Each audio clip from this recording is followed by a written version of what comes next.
Hello everybody, I'm Adrian Metcalf. With me is Kim Welsh and Smith. We're in Mexico City for the Pan American Games, and today we're looking at the team event for synchronized swimming, and it's a little bit of a foregone conclusion, I think, that America will win it.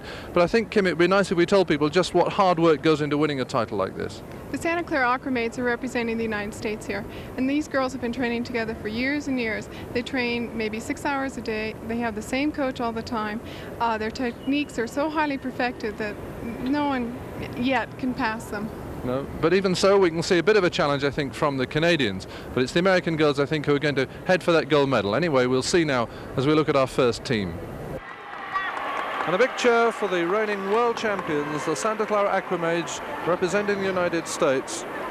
They've got a routine today called Carmen, which they've only put together since the World Championships a couple of months ago. They were worried after the World Championships and went home and decided to choreograph a routine that was typical of the rules of FINA. More style, no required figures at all. A totally free routine.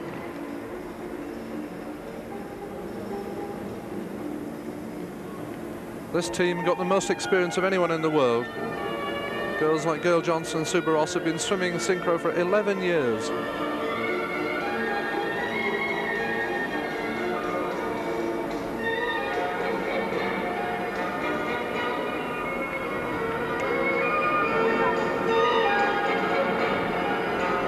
You can already see the Spanish influence with the curve of the arms, the head lifts. Now, they really did have some trouble in this pool to keep from swimming out of it, because they're used to a pool that is longer.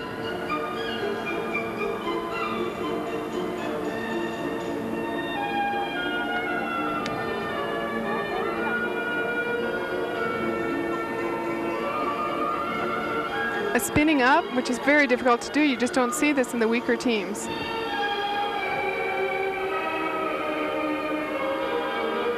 A pattern change on the surface.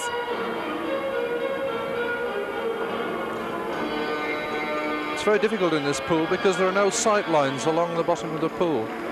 Very true. Now, they are used to swimming in a pool without lines on the bottom back in Santa Clara. Now, this is an interesting pattern that they're going to do. This is from an old routine. It's called down the drain float. Down the what? But watch, well, first they're reversing it right now. This is called an accordion. They completely reverse the float, reconnect, and if you listen to the music, perfectly synchronized, very quietly, down they go. That's beautiful. It really is so different because we've seen them swimming very technical routines in the last 2 or 3 years of very intricate technical difficulty, but this is a real show number. Yes, it is. Very different for the United States. We are the only country in the world that does not swim a free routine in our national championships. In our AAU championships, we require 5 figures that are described in our AAU book, and we have a difficulty factor.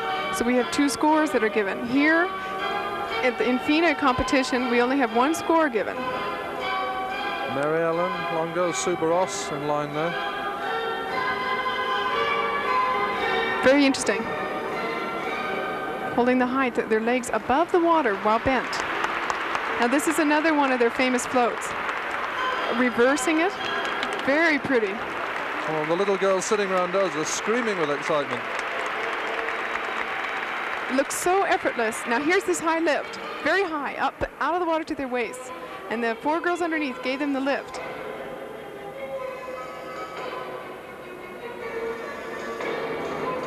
There were 33 girls in the competition here, and all 33 had to perform in the figures competition. And they each had to do 6 required figures.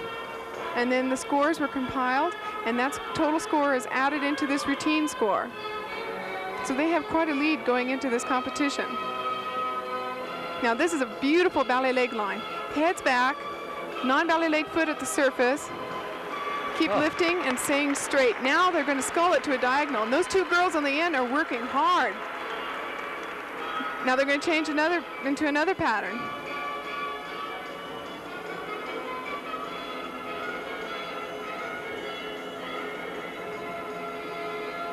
Beautiful spin here.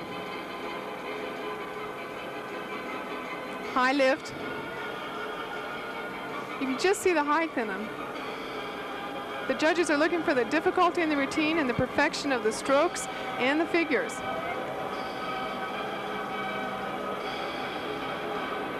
Now, this is a false ending here. I hate to warn everybody, but it's a very clever ending. They turn their heads. And they keep going. The audience picks it up and loves it. And it just encourages the girls so much. Very interesting diagonal patterns there.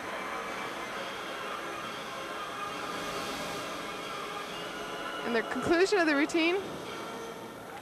Beautiful.